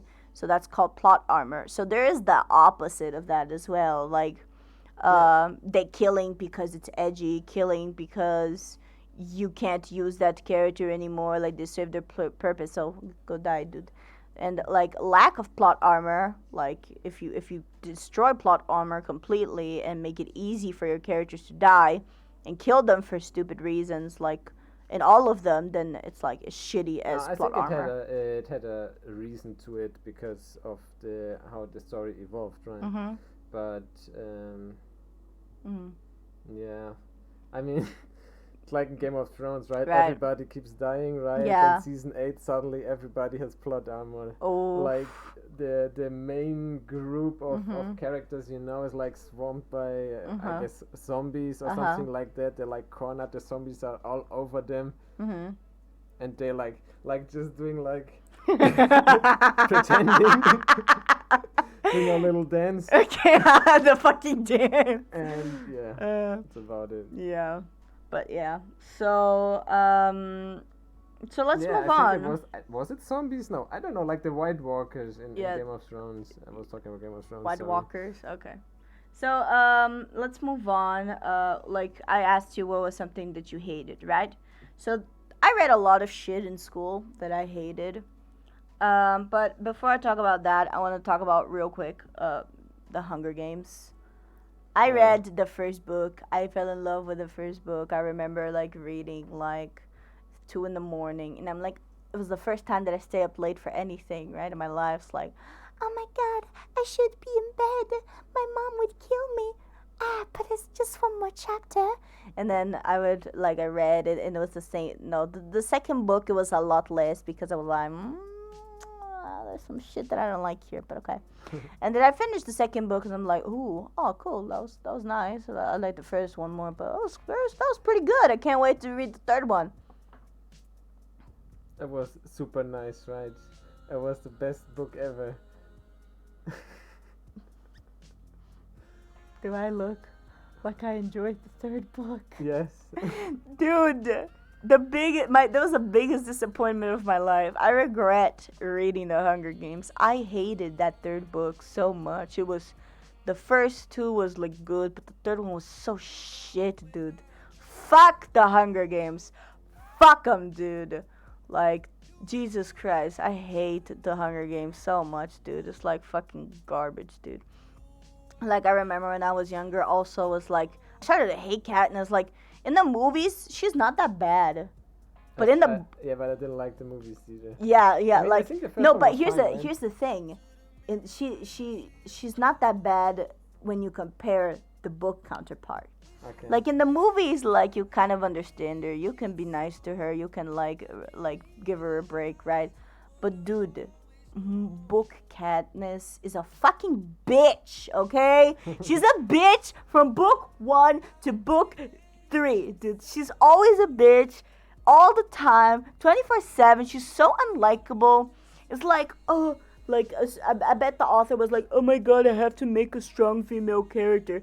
Dude, just because you want to make a strong female character, you don't have to turn her into a fucking bitch. Like, a woman can be a badass and not be a bitch, okay? She can be a badass and have a good personality. But Katniss is just bitch. That's it. And I fucking, like, I tolerated Katniss, right? Because I cared a lot about Peter. You know, I loved Peter as a character. I loved him because Josh Hutcherson plays him, and I had a crush on him ever since I was fucking 9 years old. I had a crush on him. Also, he's only a couple years older than me, so it's fine, right? He's still my favorite. Is supposed to be an empathetic character that showcases PTSD. Not. No, but here's the thing. Katniss. Hold on. Why did no one tell me that? Now I have to watch it. You have to watch which one though, like the Game of Thrones or Hunger Games. No, cause please don't watch either. Please don't watch either or read either. Maybe read Game of Thrones. I don't know. I heard it's good. Actually, I didn't say this out loud, but I read. No, I didn't read. I watched I think 3 or 4 episodes of Game of Thrones, and no, I watched. Oh. Yeah, because everybody was like talking about it, right? And I was like, I don't get it. Why does everybody love this? Because it's good. No, I was like, this is so boring, dude. Like, I was so bored, dude. Politics. Yeah, no. Yeah, I remember now. I fucking hate stories with politics or strategies or anything. I get bored, dude. I like character-driven stories. So I hated Game of Thrones. Like, another example. But there are a lot of characters. Yeah, but like no, but it's mostly politics and shit. So I don't know. Like I only like if I was like in my mind I was like, Adara, let's be honest with ourselves. If we were watching Game of Thrones, we're only here for one thing, and that's titty. We're only here for titty. Like, just go watch porn, Adara, okay? You economize time. You don't have to get involved with the story. Just look at porn, dude. Like, there's no point. Just look at hentai. And yeah, then I stopped watching Game of Thrones because I was being honest, like, no, if I'm here, it's only going to be per porn because I don't care about these characters. I don't care about this world. I don't care about the story. I don't care about anything. I would only stay here for boobs, and I don't want to be a hypocrite, so I'm leaving. But it's true! Game of Thrones was lame, dude. I was not getting invested at all, dude. But let's move. So let's talk about this. Candace's the book is supposed to be an empathetic. Yeah, here's the yeah. If that was the purpose, then they didn't achieve that, because for you to have empathy, for you to be empathetic, like, you have to not be a bitch, and Candace is a bitch. So, like, I don't remember details, but like, she's just has the worst attitude. That's the problem. Like, she's like, everybody is like, oh, I don't trust anybody, everybody sucks, ugh, like, fuck my life, what is my life, blah, blah, blah, it was me, blah, blah, blah. I don't know, it's just like, I don't know, she's like a fucking robot with no emotions. Like, she's the complete opposite. I don't know, she's not emotional. Like, I don't know, dude. I can't really explain it as well as I used to be before, because I forgot so much. But to me, she was just like, I remember like this dialogue, like this specific line. Like, I remember specific things, right? Like, I don't know, like, I remember this, because the book of Hunger Games is in first person, which makes Katniss like a lot more unbearable, Because if you read third person books, you're like, okay, I'm omnipotent, you know, like I see everybody as equal here. But if you're first Oh, is it person, written like I'm doing that, I'm yes, doing that? yes, Oh god. yeah, like if you do a book like that, That's interesting, I didn't know that. yeah, now you know. But like if you write a book like in first person, you have to have a character that's very likable and because you're supposed to relate to Katniss. You're supposed to put yourself in her shoes. But like she just said some such retarded things at times. Like Jesus effing Christ. Like I remember this time in the second movie book, like she was like Peter's like, oh, she's pregnant, like the baby or whatever, and like I remember that, yeah, She gets a baby? no, they lied about it, Ah, so so people would have empathy for Katniss, you know, playing for the cameras, okay. and and then I don't know, I remember like there was like a line in the movie, the book was like, oh yeah, I'm supposed to pretend that I'm pregnant. Should I like make myself throw up or something? And I'm like just like I don't know, like I don't know, like I paused. I remember like I just paused right now, and I'm like, that's a retarded line. I don't know, like that sounded so stupid, and like I don't know, she says so stupid ass things, you know, and like I don't know. She has like this edgy 16-year-old emo goth. I'm too good for, like, she's not gothic, but like I'm too good for you kind of attitude. Like I'm better than everybody else Yeah, in but this maybe it room. was catered to those people. Yeah, yeah, it has to be. Yeah, I think that's the point. And I despise that kind of character. And it's like I generally didn't never liked Katniss, right? But I read it because I liked everybody else. I was interested in the world. I was interested in the concept, and I loved Peter. I was like, Peter is baby. I want to protect Peter. He's baby, dude. And yeah, I read the third book, and I was like, fuck this. What a waste of my life. I could have read something better this entire time. And other books, like let's talk about single books. I'm gonna mention these. What are like? You don't remember any other books that you read that you didn't like at school? Um. Mm, nope, All right, then. I really don't. All right, then I'll talk about two books. Like, cause I maybe I read more than you at least when it comes to variety, maybe. Because it looks like No, you yeah, I have only fantasy novels, and fantasy. it's always the same, basically. Yeah, like- basically that's your taste. It's Yeah. like fantasy, right? No, but you like what you like, and it's fine, right? But but even in school, like because in school there are two books that I remember that I had to read. Cause like there are a lot of books in school that I had to read that I straight up didn't finish. And two highlights for me were one called The Perfume, which is this extremely niche book written by God knows who. I don't know who the author Did you is. saw the movie? Oh, there's a movie. Yeah, it's like how like sometimes I'm like, no, I didn't see the movie, but yeah, I remember I now. think I saw the movie, and Mm. I don't know. I remember my mom was like, "Oh, the story is so good." I don't know if she loved the story. Why do middle-aged women love the fucking perfume? I don't understand. Well, how did you feel about it? I mean, it was interesting, but I don't know. It didn't stand out to me too much. No, yeah, for some reason, middle-aged women love the perfume because that was my teacher as well, right? No, because in my case, it was like, I don't even remember why I hated it so much, unlike the next book that I'm going to talk about. But like the perfume, I remember I hated it so much. I thought it was so fucking boring. I hated the book so much that I burned it. I burned the book, Fabi. Oh no. No, like no, I did like the biggest injustice to my poor Spanish teacher, dude. So like I hated this book so much. Like I kept telling like my classmates, like a couple of my friends, I kept telling like I hate this book so fucking much. I'm gonna burn this book. I hate this book, and they're like, then do it, dude. I'm like, yeah, I fucking will. So I did. I didn't know the story is German, but like a German writer. What? For real? For real, dude? Oh shit. Well, I'm sorry, Fabio. I'm sorry. but this book sucks. The perfume sucks, dude. Alright, in defense. Yeah, but like Paulo Coelho also wait. sucks. So. Yeah, the perfume is one of the best-selling novels in the 20th century. Dude. I don't know. I don't understand the popularity. It's so stupid, dude. I hated this book so much. I didn't even finish it, right? Like I could afford, like I was a good student, so I could afford not to finish the books. Like I would only read like Spark Notes and be like, okay, I think I got enough information to, yeah, it's a murder book, right? No, but it's like it's not that, I don't think it's that fact that I didn't like. I think I don't remember. I don't remember.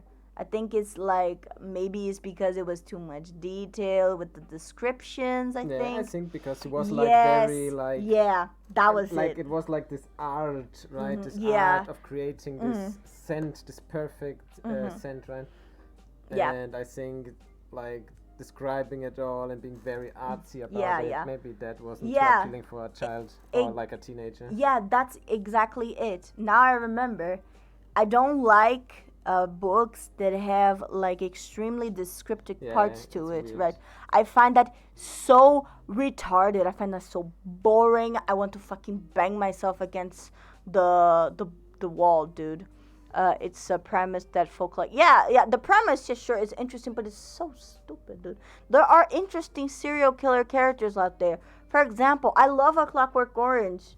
That book is not even written in normal English, but I love it. I love Alex's mind, dude. It's so fascinating. But this shit is so boring. Like, I also really like American Psycho. Like, I have a love-hate relationship with American Psycho. I was able to pull through because I did a little bit of research, and I like there are people that like are like, oh yeah, the parts where Patrick describes. Oh, look it up. There also is a movie, American Psycho. It's very very popular. So there are parts of this book that um like fuck, Patrick goes on describing shit on and on and on and on, yippee shit, right? Yuppie Yeah, shit. definitely. That doesn't matter, right? And it's like, you know what I before did? is Clockwork Orange. Oh yeah, Clockwork. Oh, dude, you're missing out. Yeah, dude, you have to read Clockwork Orange. Or at least watch the movie. Yeah, it's I highly recommend it, dude. Like it's by Kurt. I was gonna say Kurt Cobain, dude. No, it's not Kurt Cobain. What was his name? The guy that directed The Shining, Stanley Kubrick. Yes, Stanley Kubrick directed Clockwork Orange, dude. It's a fucking masterpiece, fucking poggers, dude. All right, like I can't even describe how good Clockwork Orange is, dude. Like it's about this dude called Alex, right? He's a psychopath, right? Or sociopath. He's a sociopath, and he is like this dystopian European. Not really. Would you describe it? No, not really. Not really. No, there's not. No, I mean, there's nudity, but I wouldn't say it's horror. And there's killing, but I wouldn't call it horror. No, like and Jesus Christ, it's a German. what? Yeah. No, yeah. So, but it's fine that you put like the German one. No, it's not horror, but there is killing and there is a lot of nudity. Yeah, no, I wouldn't say that. No, no, I wouldn't say that. Eyes Wide Shut, I wouldn't consider horror either. Maybe suspense, but not horror. Not really. Like to me, Stanley Kubrick it's did. unsettling. It's unsettling, yeah. So like, It's like kind of a bit creepy and like. Yeah. But but it has this aesthetic to just like. I love it. It's a spicy meatball. I mean, Proxen, you describe the movie. How would you describe Clockwork Orange? like I said, unsettling. No. Like I want you to like to talk about it. Like we're supposed to talk about it. It's like it's very interesting. It's like I don't know. It takes you back in time, or like it gives you like a picture of what is it? This old England. Yeah. I mean, like it's a fictional world, right? Yeah, it's like a post-apocalyptic England, and the dialect of the book and the movie is like it's a made up dialect, right? It's like a mixture of English and Russian. Like it is English, right? With a lot of like Russian slang and a lot of Russian like dialogue and things like that, like babushka and my gully, no, it's my Gullies? No. no, like the stomach, Gulliver and Gulliver and what else? Friendos? No. Friend, my brothers, my no, not brothers, no, my brothers, and like it's really really fun. It's it's like it's the kind of thing that you go like, and like, because I have to actually think about what, like I have to, like I can't even express, like cause I'm fangirling. Like Yeah. whenever I talk about and think about Clockwork Orange, I fangirl so much. Because it's just a movie about, like, I'll give you a premise. I'll do the best that I can. Or Fabi, No. Praxan, you do it. No, you don't want to. No. All I'm right. Not that big of a fan. No, but like you watched the movie. Let's see how much you remember. What's the movie about? Yeah, I don't want to spoil. I mean, but without spoilers. Like the basic Yeah, premise. well, you have like Alex. Okay. Alex and the boys. And his Groogies. Yeah, Groogies. Says group of evil Gangsters. gangster boys. I don't know. Yeah. And they're like up to no good. Uh-huh. And they roam the roads, and I don't know, like they hang out and do basically whatever is fun to them. Yeah, and basically they break the law and they Yeah, exactly. do That's about profanity and like the crew falling apart, and yeah. it goes downhill from there. Yeah, and like there is like some the theme of the story. I'll give you the theme, like, because I don't want to spoil it. Just watch it. It's better if you watch blind, right? So the theme is to what extent, like is it morally right to like change a person out of their own free will? Like if a person is a psychopath, is it morally righteous to change them, force them to change without their free will? Like, is it, like, even if it's for the good of humanity? That's the theme, and I'm not gonna say more than that because a gangbanger crew. Yeah, you could say that, but it's just so much more than that. Because if I tell you what happens, so much spoilers. Yeah. Oh, better avoid. I mean, like I said, like this movie has very heavy themes of like humanity, like the bad sides of humanity, and is it right to try to change that? Is it right to physically forcefully change a person that is bad, right? Or should they, like, to remove free will of a man? Is it morally correct for the good of mankind to remove people's free will? For the good of society. For the good of society. So that's what the movie is about. And it's like, if anyone out there is listening, for the love of God, and you never watched, please watch read Clockwork Orange. I'm gonna make a video just about Clockwork Orange some days. It's gonna happen, dude. Right, let's talk about, like, have you ever read any short story authors, like, at school? Like, did you guys ever talk about, instead of analyzing books, did you guys ever analyze poetry or analyze short story authors and, like, the themes that they had in common, stuff like that? If it involves questionable mental health stuff, I should watch one. Then don't. Yeah. Don't. Like, it's kind of heavy on that. Yeah, it's heavy, and I would say don't watch it. Yeah, it's not for the faint of heart, definitely. I think we did, You don't remember? but I don't remember. But I don't know. It's like, I don't know why, but I remember another comic. All right, if you want to go. It's like Max and Moritz. Max and Moritz? Yeah, let me see if I. All right, no, it's okay. We can go back to that if you feel comfortable. Oh yeah, no, it's pure jargon, dude. Like, I feel like, no, but here's the thing. I think that the translations are without the jargon, but don't quote me on that. So maybe if you read a translation of it, like if you're bilingual or trilingual, that might be easier. Because I made it a big deal to read this in English, because like in Brazil they had copies obviously of Clockwork Orange, but I'm like, you can only read Clockwork Orange if it's in English because it's the only real experience or some elitist shit like that, right? But like no, if like it's a book that it's like the same concept of Shakespeare, right? If you can't read old English, then read modern English. Like you doesn't matter. It's like watching anime dubbed versus subbed. If you want to watch anime dubbed and it's easier for you to absorb anime dubbed, then go watch a dub. Who cares, right? I was in a ballet performance of Max und Moritz in preschool, and the rule of my life, a sack of flour. It was humiliating. Yeah, Oh dude. I don't know. It's no. like this story of those two boys, right? Oh, Those breads. the breads? Breads. Like. Oh, brats.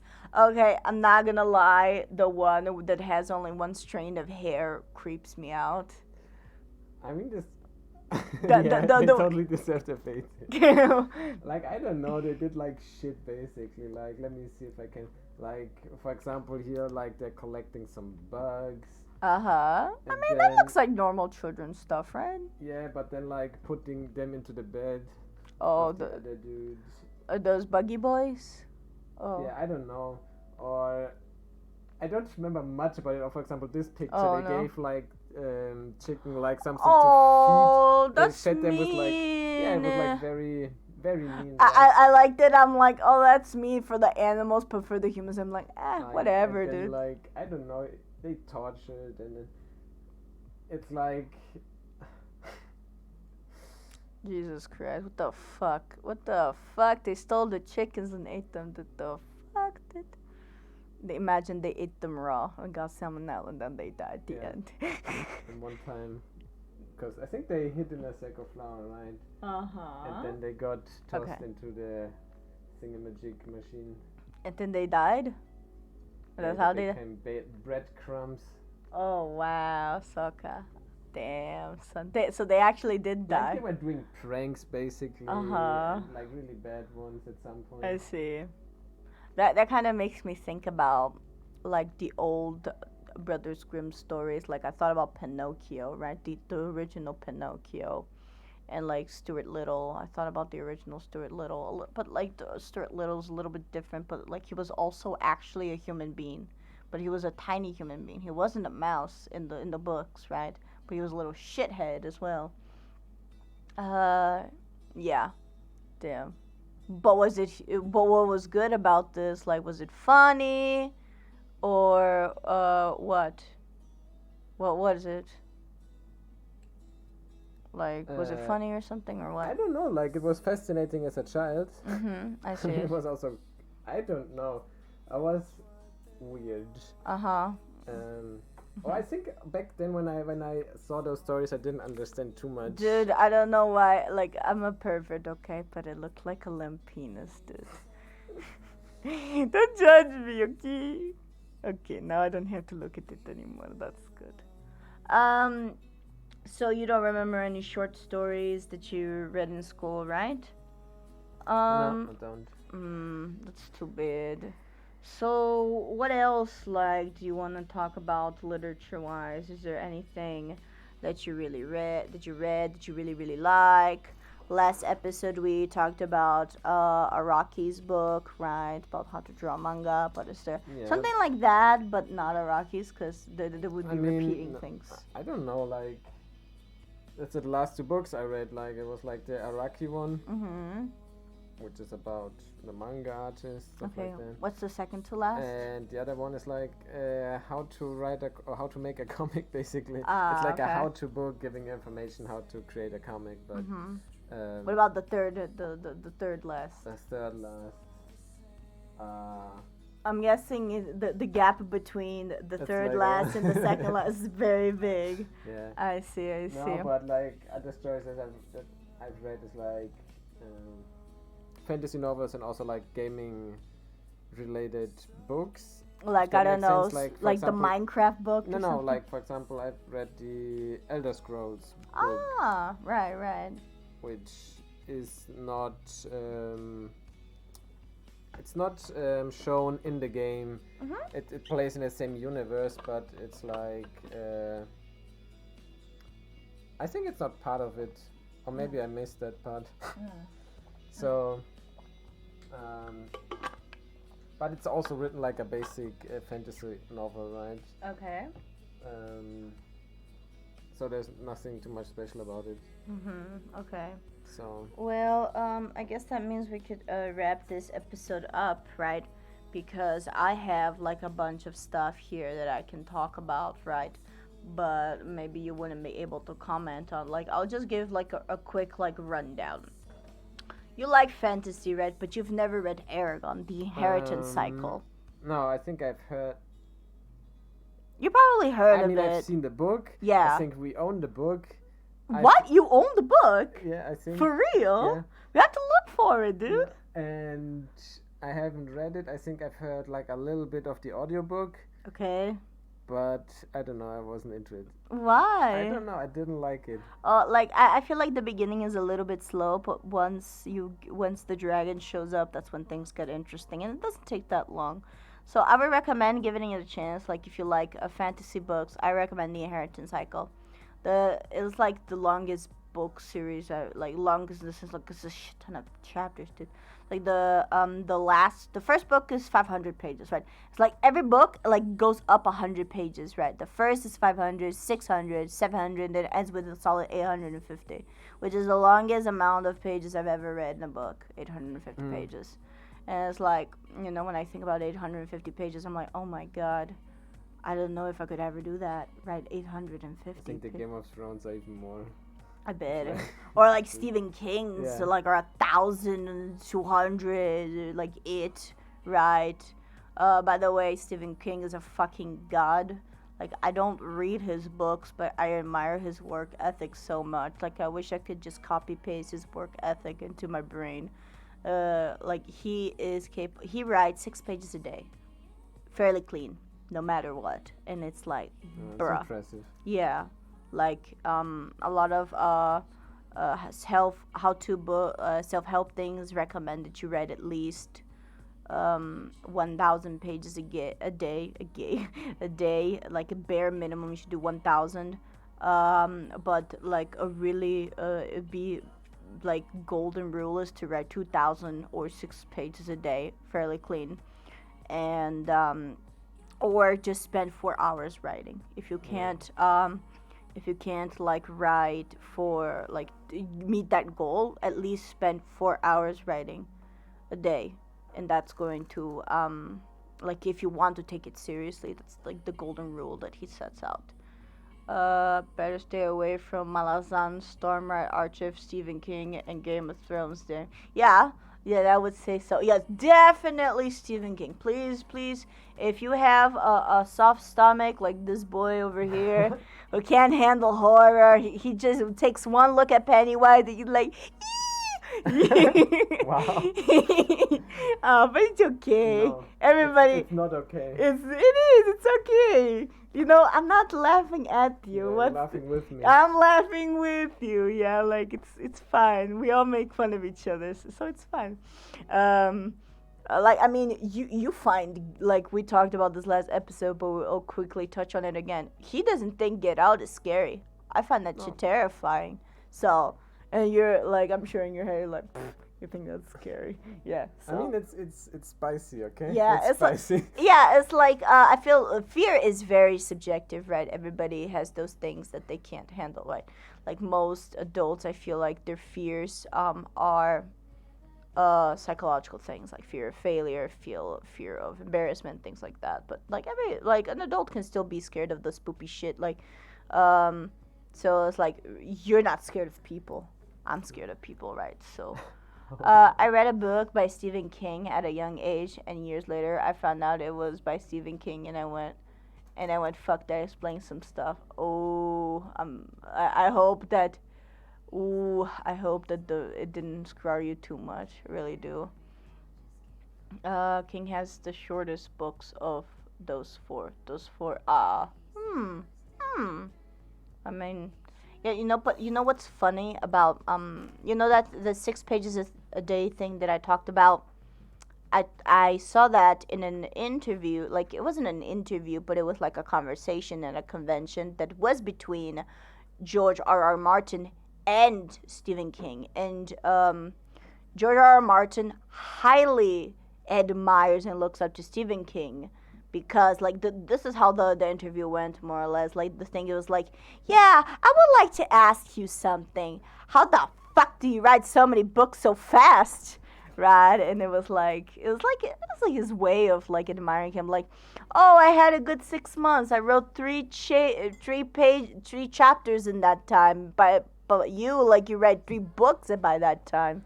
And that's how he explained his work Yeah, but ethic. everyone has his own pace. Yeah. Like some artists draw really fast. Yeah, and others some take like their forever. time. Yeah, like you. But you draw good, right? Nah. Yes, you do. You draw It's- really it's well. okay. It's good. Yeah. It's good. Like, check out if you liked Proxen's commentary. Like, check him out. Everything is under there, like in the description of the podcast. But anyways, Just be nice. yeah, please be nice. Like, he's sensitive. No, just kidding. I'm just kidding. I'm just teasing you.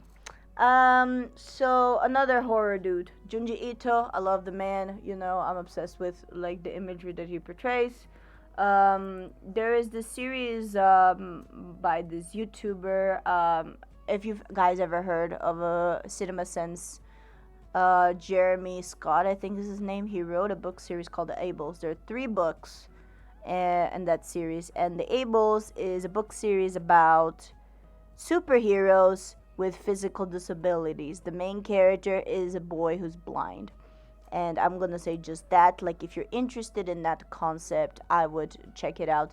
The first book was really good. The second book was not so good. I feel like there was like a difference there, but it wasn't. I still enjoyed it.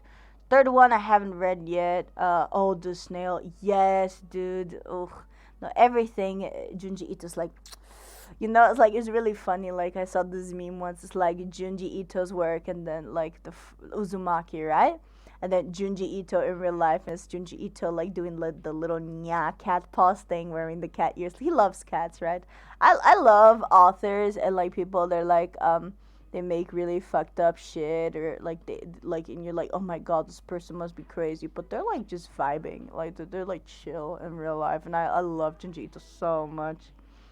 Um, so what else? I have also. I would like to talk about a book called Magnum Opus. Because, like, I always wanted to talk about this book, but never had the chance. So, Magnum Opus. You remember that short? You probably don't. There is this short film on YouTube called The Maker. It's clay animation. It's like with this little rabbit, stuffed rabbit boy, who has to create, like, another stuffed rabbit boy. And when he makes another stuffed rabbit, the original maker disappears. That's the short. And it's beautiful. It's beautiful. And the creators of that animation wrote a book about that.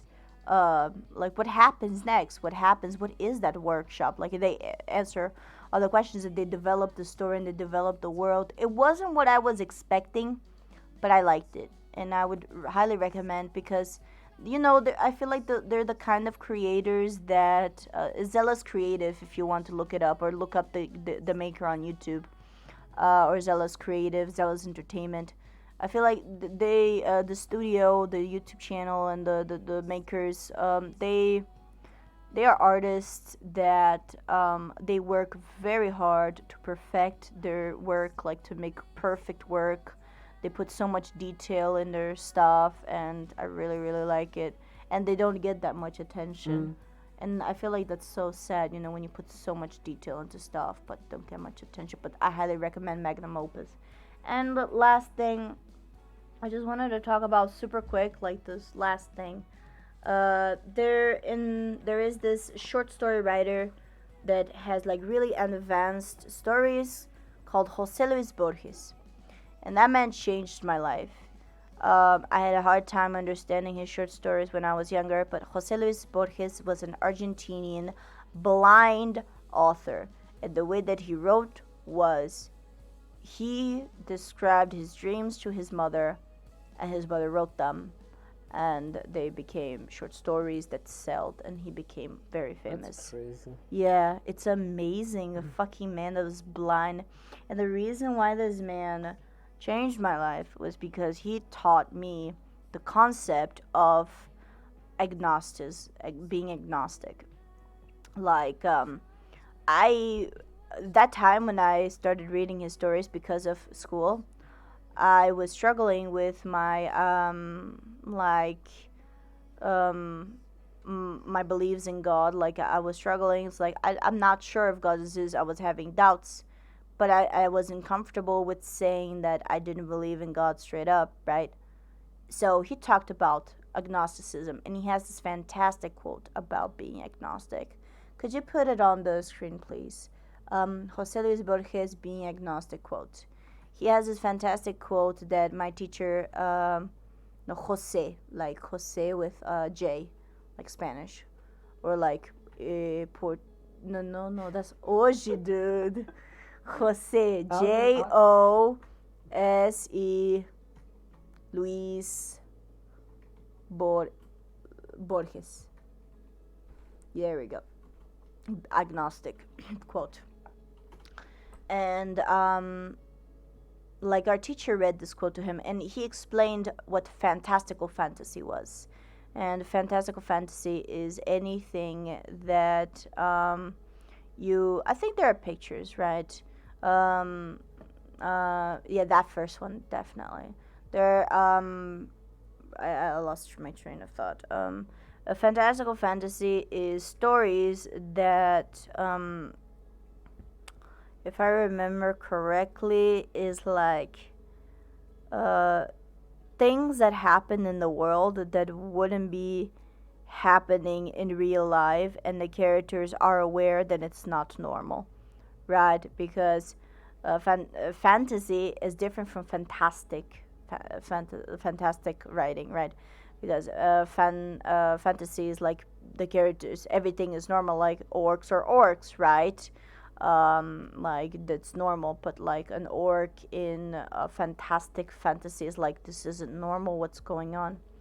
If you look up like his most famous work, it's like the never ruínas circulares, circular ruins is his most famous work. It's also a short story, and it's a short story that I recommend reading over and over because his writing is advanced. It's advanced writing, very advanced. I had a hard time understanding his work, but thankfully our teacher was able to explain it. So I like to leave today with this quote. I like to read it out loud. Being Okay. Sucker. Being agnostic means all things are possible, even God, even the Holy Trinity. This world is so strange that anything may happen or may not happen. Being an agnostic makes me live in a larger and more fantastic kind of world, almost uncanny. It makes me more tolerant. And like when I heard that, I was enlightened. I had this epiphany. It's like, that's such a beautiful way to see life. That's such a beautiful way to live. Like to just be like tolerant. Just like, does God exist? Maybe. Like, how about we all live our lives without following any rules, without having any fears? Like, there is no proof of anything. No science, no proof of the existence, like, of God, right? Like, so I feel like being agnostic is so perfect. It's such a perfect concept because it's like, it's a peaceful concept. It's like, it's accepting not everything. Exactly, it's accepting everything. It's like, think about the most religious person or the strongest atheist. The strongest atheist is 100% certainty, no matter what, God isn't real. The strong Christian is like, God is real, and if you don't follow his rules, you'll go to hell. and also the atheist thinks, oh, everybody is an idiot except for me because you believe in a god. There is no god, right? Why can't we be in peace? Why can't we just be in that middle of, is he real? Who knows? Is there proof? No, there's no. But there's also proof that he's not real. No. I just thought that was amazing. And with that thought, I would like to leave this episode of the L.A.I.N podcast. Thank you so much for joining us. It was so lovely to have you guys here. You made this episode so fun for us. I hope that we see you again next week. Oh, before you go, next week we are actually doing it at 5 p.m. So it would be, I think, 10, 9, 8 a.m. Western Standard Time. But I think everybody here is like, it's 5 p.m. European time, right? So it would Western Standard Time. It would be 8 in the morning. So we're doing basically the podcast 4 hours earlier before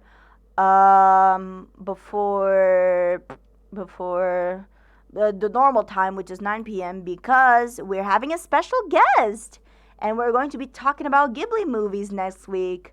So I hope that everybody can join us next week.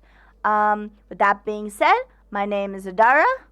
And my name is Proxen. And we thank you for being part of the L.A.I.N podcast this week. We will thanks. see you again. Bye. Bye. Thank you for watching. Thank you for watching.